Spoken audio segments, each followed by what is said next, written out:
Hi everybody, Ron Zabrocki here. What I'd like to speak about today is a couple of pieces of gear that I use constantly, daily, on every session lately in the studio, and that's this JTV-89 by line 6 and the Pod HD500, obviously by line 6.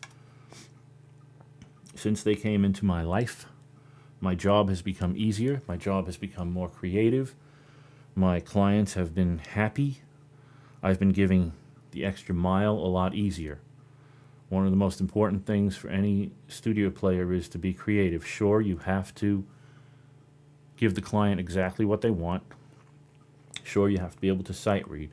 Sure, you have to have some game on your instrument, improvise solos and things like that. But this is all expected. The main thing that I think, or the most important thing in the studio, is to give them what they don't expect. To give them that surprise that makes them go, oh, why didn't I think of that? Oh, but Ron thought of that. So let's hire Ron again to do a session for us because he came up with something cool the last time. Because really in the game that I'm playing, you're only as good as the last session you played. If you don't keep performing, if you don't keep giving something new and fresh, not going to happen. This combination, it's current, it's today, gives people something they haven't heard before. The next thing I'd like to talk about is just an overview of the guitar. It's a great playing guitar, the JTV-89. I chose because I like the neck profile. I like my Ibanez necks the best, and this seems to have that sort of feel, more of a modern, slimmer feel, a little bit wide. Not too wide. Very comfortable, though. It's designed by James Tyler, and he knows something about building guitars, and you should take a look at some of his things if you want to see what I'm talking about. And this guitar, I'm not surprised, is designed by him because it really feels great. It plays great. Imagine having a guitar that sounded great but didn't play great. Who would want it? Well, this doesn't have any of those problems.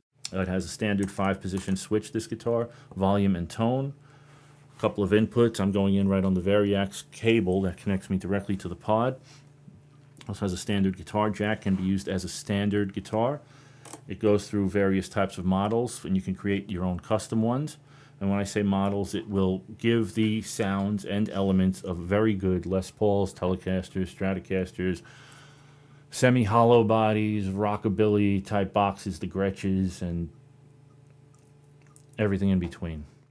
The second knob will cut you through tunings, all different types of tunings, from drop D to half step down to a drop C and whatever. If tuning is your thing, this is the guitar for you. Uses the piezo system, comes with 2 humbuckers, and it works. This is not a MIDI setup. There is no delay, there is no lag time. A few people asked me about that. No, it's not about that at all. At the end of this video, I'm going to be demonstrating, just noodling, waffling about on the guitar through some of the presets.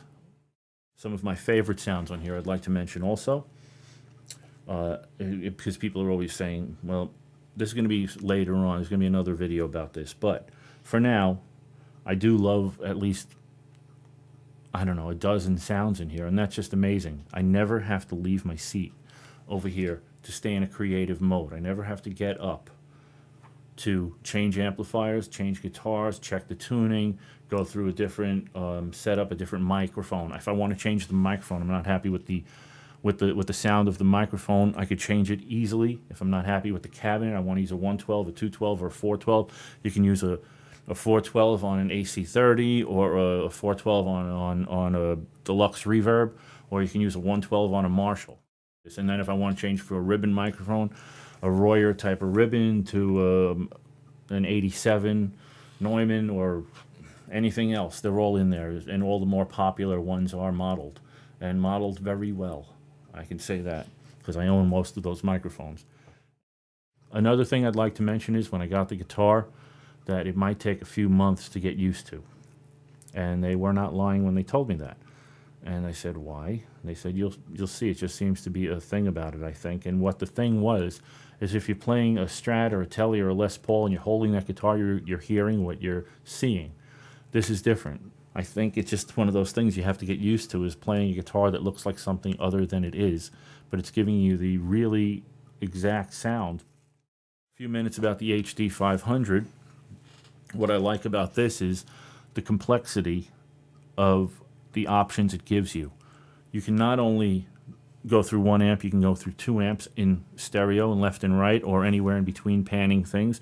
Sometimes I will not even, I'll keep them over to one side basically, or I'll pan them from my preamp or wherever. I'll keep the 2 amps, a combination of maybe a Marshall and a Vox or something like that, on one side, and then double it up with 2 other amps on the other side to create one sound. So you have that choice. How I like to start things, I'm usually starting, or almost always, unless it's some hyper clean sound, with a noise gate.